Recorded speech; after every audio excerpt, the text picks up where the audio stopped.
Hi everyone, welcome to the second day of the Retrofit Reimagined Festival and the first day on this site. So we're really excited on behalf of the Civic Square team to welcome you here.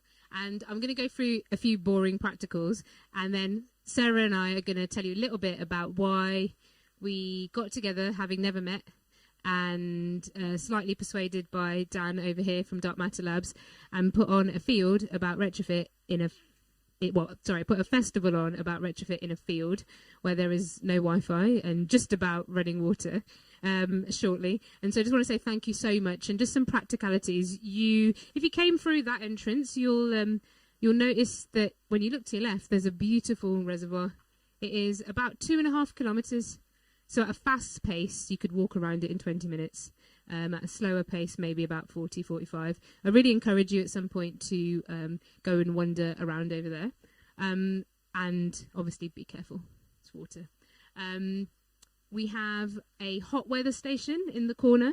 There is hats and spray stuff, ice, suntan lotion, loads of fans. Indy's made a massive box of things that may help you deal with the hot weather, although we're not due to have the scorcher that was earlier in the week or later in the weekend. There's plenty of shady spots, and we've also set up some tables just down the bottom over there in the shade. So at some point, if a workshop or a conversation needs to move down there, there's some space where it's completely shaded. The toilets are in the red shed, which is just behind you on the left. There are only two, and I'll tell you a little bit more about why we are here on this site in a second. And finally, there are 2 spots for coffee. Feel free to go to either one. And I've got some tokens and bits in my pocket if you need a token for that one on the right. And the hosts who are around from Civic Square will be able to help you with that. And that's mainly just to help. One coffee isn't better than the other. It's just to help the amount of people and load on coffee in the break, so you're hopefully not waiting too long. So who are we and why are we here? Okay, so we're from Civic Square. I'm Emmy from Civic Square. I'm not an architect.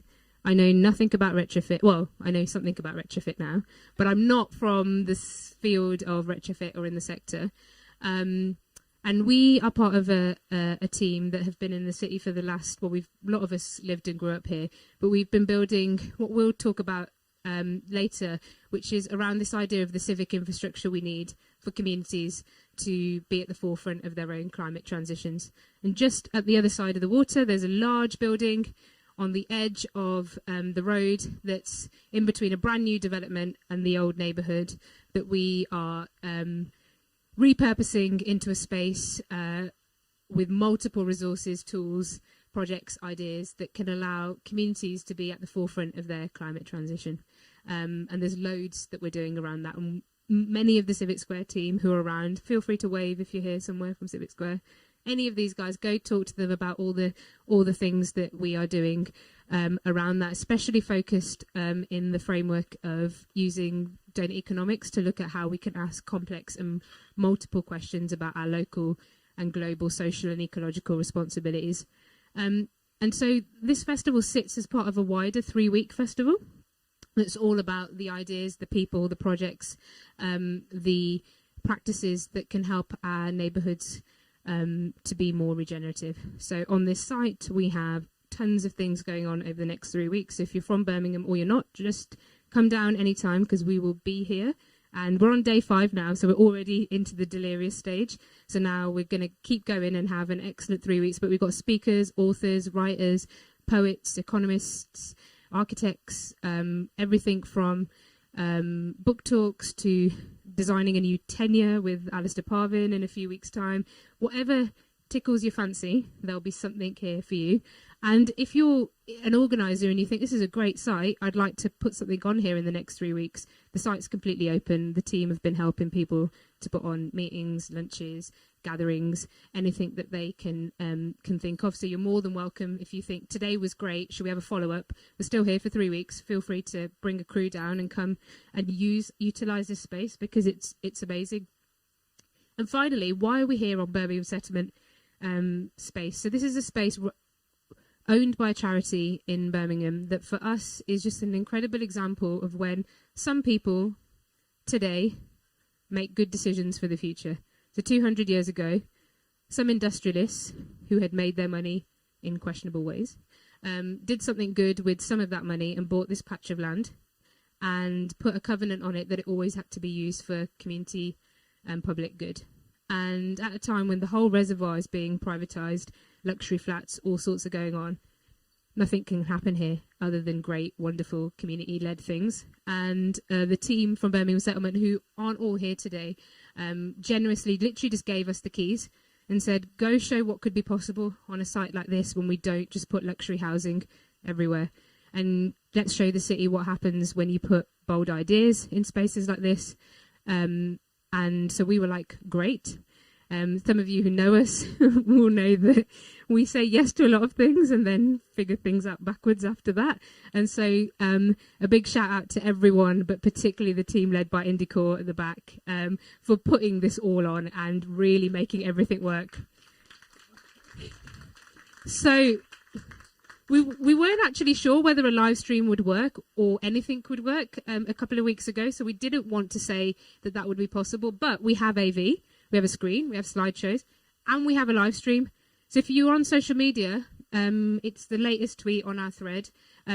Share it with anybody that you know wishes they could have been here and amplify it, because we now know it's going to work from a field at the side of a reservoir.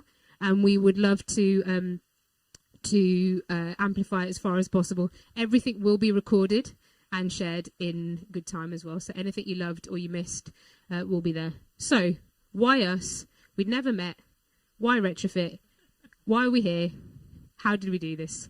So first of all, Dan came to us from Dark Matter Labs and said, we've been working on a project which you're going to hear loads about today, and said it would be great to bring together all the pioneers working in this space and start to build solidarities, connections, see how we can work together, learn from each other's good practice. And for me, I was like really out of my comfort zone in terms of the content. I've been working on this project. Yeah, I've been working on this project with DM for a few years, a year now, but known about it for a few years. And the thing that just really struck me is that when you look at the challenge of retrofit, this is not something that can just be solved by architects and the built environment, and the amazing field of practice and work that is happening already is not going to be enough. The scale, the challenge, the numbers are too big. And what I've learned from this time is that the household and the idea of retrofit sits at the heart of a number of knotty challenges that if we can get this right, it's an opportunity for this generation to do something that will impact so many different outcomes, so many different futures. And we need to do it well. We need to do it with equity and justice at the heart, and we need to think about this as a system of challenges and opportunities. And so that's the sort of thing that I absolutely love. But the thing that really struck me is that it needs everyone. It's going to need every single person to care about it, to dream about it, to practically roll their sleeves up, to innovate, to think about supply chains, materials, communication, stories. And so one of the reasons to put it here is because it needs every person who walks past to go, this is something that I need to care about. And of course, yet the people in this room, who we're all amazing, and I'm really grateful that we're all here, but we know this is not enough. We know that hundreds and thousands of everyday people need to find the work that we're all doing irresistible and find ways in and find ways to join this work and this movement, and to do many different things, whether it's activism to practically changing policy or all the things that we're going to talk about over the next 2 days. And so for that was really irresistible for me. How do we make this relevant to everyone? And my last invitation to you before I hand over to Sarah to tell you a bit more about why she said cool. Don't know who Imi is, but let's try and do this together. My last invitation is, through the day we have people come through from the reservoir all the time, and I just want to invite you all to co-host this space together. We all know sitting here that we're the people that should probably be here. Like, we know we'd turn up to something like this, but the issue that we're all working on it is not the actual issue. So I invite you to, anybody who comes in, see yourself as a co-host over the next couple of days. If someone says, oh, what's going on here? Don't be like, oh, go and talk to Civic Square. You say what's going on here, why you're here, what this is about, what this means to you. We've got a number of stands, and there's loads more tomorrow, that help you to share the ideas and the things that we'll mention a bit more later on, and to start building the story so we can understand how this becomes a story that appeals to everyone, but also can really start to shift the way we're thinking and the pace and the creativity and the joy with which we can infect into this work. So, Sarah, why are you here, and why did you join up to this mad roller coaster we've been on for the last couple of months? Yeah, it's a good question. I don't know. I think, starting with where you started, which was I'm not an architect. I'm not an architect anymore either. And I've only realised that in the last couple of weeks or months. I did a talk last week where I called it The Story of a Recovering Architect, or in praise of slashers and why we should all be one. And that's why I'm here, because what I am, I wear a lot of hats. One of those is as steering group coordinator in ACAN, the Architects Climate Action Network. ACAN is a network of individuals, and we come together to address the twin crises of ecological and climate breakdown. And we're trying to mobilise a movement to put forward an alternative and to shake up systems that are clearly broken and not serving anyone, let's be honest. And also to recognise our part that we've got to play within that to change that. So there's not a lot of point in throwing stones. You've got to get change happening from within, but from without, and everything in between and beyond. So with ACAN, we've done lots of different campaigning things. And part of what we realised is that we won't get to where we need to get to. I feel like I'm just like echoing, but this is the fundamental part. We're not going to get to where we need to get to if we continue to talk to the same people that we've been talking to all the time. And if we keep like banging heads and not actually blowing the doors wide open. That's what real inclusivity should be about. So one of the campaigns that we ran was called Households Declare. And it was about public campaigning around the fact that 20% of our total emissions in this country come from homes. That just blew my mind when I discovered that fact. I thought if everybody knew that a whole fifth of our emissions are coming from our homes, I don't think anybody would be the least bit happy about that. And what is happening around that? Not a lot. So let's start with awareness. Let's start with making sure that everybody knows that fact, and then they have that fact, that knowledge, they can do something about it. That was one campaign that then led to a collaboration, because at the same time the New Economics Foundation did their campaign, which was the Great Homes Upgrade. We looked at each other across a virtual space and said, we share values. Let's come together and see if we can do something together, which led to Festival of Retrofit, parliamentary action before the spring budget. After that, we had a coffee, and John, you were there, and Alistair, you were there, and Barbara was there, and Dave was there, and Sal was there. And we were sitting around afterwards just going, that was great. It was so great. But then what next? Because you can't leave it there. So that conversation happened. And then a couple of weeks later, an email landed from you, John. And it was a bit of like, we should get together because, again, of the shared values and the ways of working. So I am here because it didn't take me very long to say yes to Imi, to anything that she asked, because I knew the foundation of what she was talking about came from that same fundamental base of shared values. I believe in what Imi says because it's fundamentally an embodied existence that I know we all connect around. I believe it, I trust it. That might not seem very tangible, but it is, because look where we're sitting now. Like, this happened because we kind of went, yeah, right, I trust you, let's do it. And it's all the team. I mean, I have to say, Civic Square, wow. I mean, I still feel slightly in a dream space. Like, I've been planning this for months. I'm gonna have to go and have a cry at some point. It's so beautiful. Like, I just don't know what to do with that.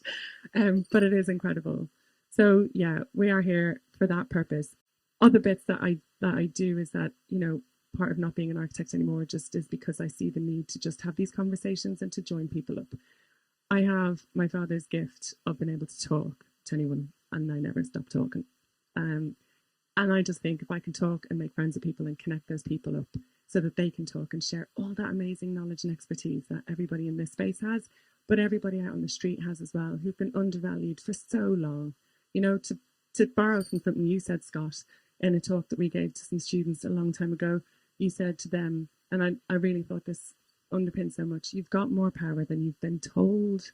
And I think it's that last little bit, you know, it's not you've got more power than you think you have. If people were allowed free thinking, they'd know the power that they had. So this is about that. This is about unlocking that. This is about opening the space. It's about making all this knowledge available to everybody so that we can collectively form new ways through, new structures through. And we have to do it together, and we have to make space for that together. And we have to be respectful of each other. And we have to own what we know and what we don't know. So I'd just like to finish on a poem that I had sort of committed to memory, but I'm a little bit nervous now. So I'm probably going to read my notes. Anyway, this is called Working Together. And it's by a poet named David White. We shape ourselves to fit this world, and by the world are shaped again. The visible and invisible working together in common cause to produce the miraculous. I'm thinking of the way the intangible air, past at speed, round a shaped wing, easily holds our weight. So may we in this life trust to those elements we have yet to see or imagine, and look for the true shape of our own self by forming it well around the great intangibles about us. So enjoy the day. Thanks for coming. Thank you, Sarah.